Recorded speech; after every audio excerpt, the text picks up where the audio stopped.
Welcome.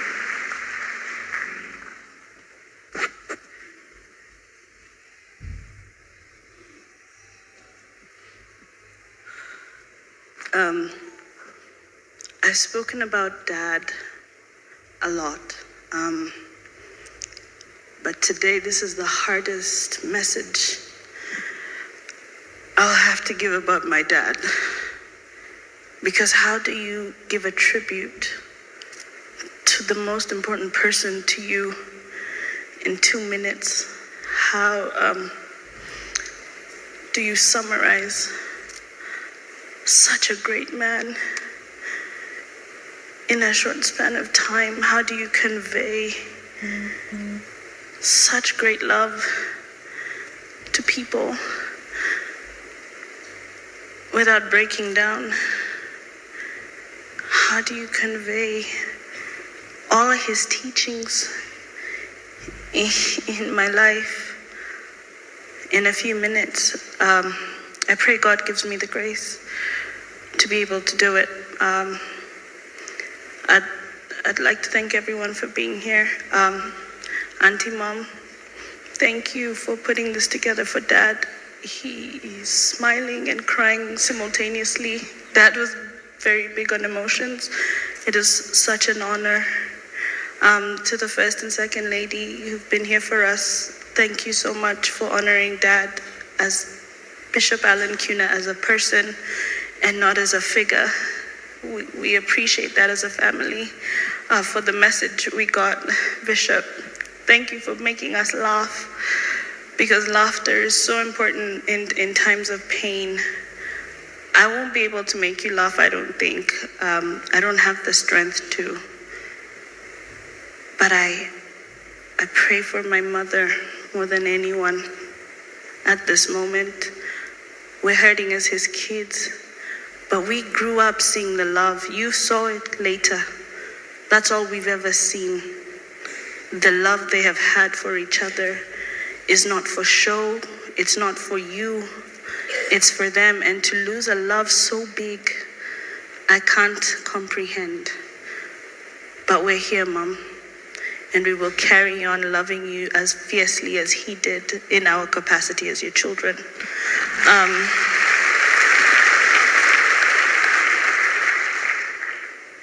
A while ago, I was sitting in the kitchen with Pastor Andrew, and he asked me, how do you as his biological children deal with so many people calling your parents mom and dad? And as we stand here, I know a lot of you are grieving for them in that same way, but I told him very easily, it was never hard to share him, because Dad never ever made us feel like second class. Despite his love for everyone else, it was very clear who we were as his kids. Dad would stop any meeting and with anybody at the drop of a hat if we needed him. Without question, Dad was my dad. And he showed us he had enough love for us and everyone, but his love for us was ours, reserved for us alone. He loved us fiercely, without judgment, without condemnation. He had a thirst for knowledge that only compared to my own. When I picked the career that I picked, he made it his mission to become, he almost became a lawyer like me, just to make sure the conversation stayed on an intellectual level. He taught me to question.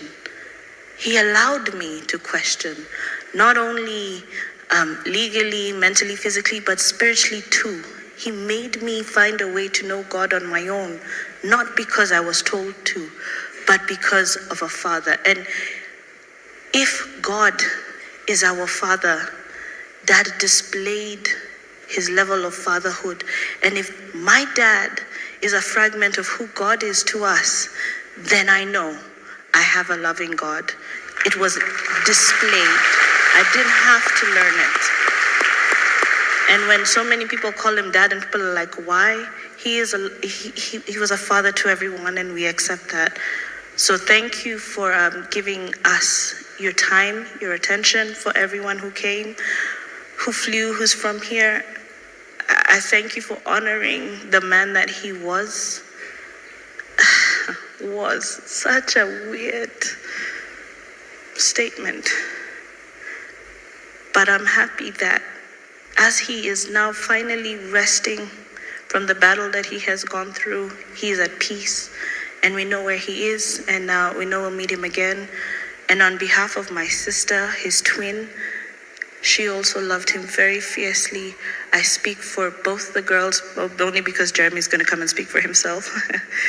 I speak for both the girls, and I know she would have said he was a fantastic dad, a fantastic father-in-law, an even better grandfather, which is so hard because he was such a great dad. We didn't think it was possible for him to get better until he got his grandkids, and just watching them engage with him was such an honor. I'm so blessed that he got to meet the kids and be part of their lives.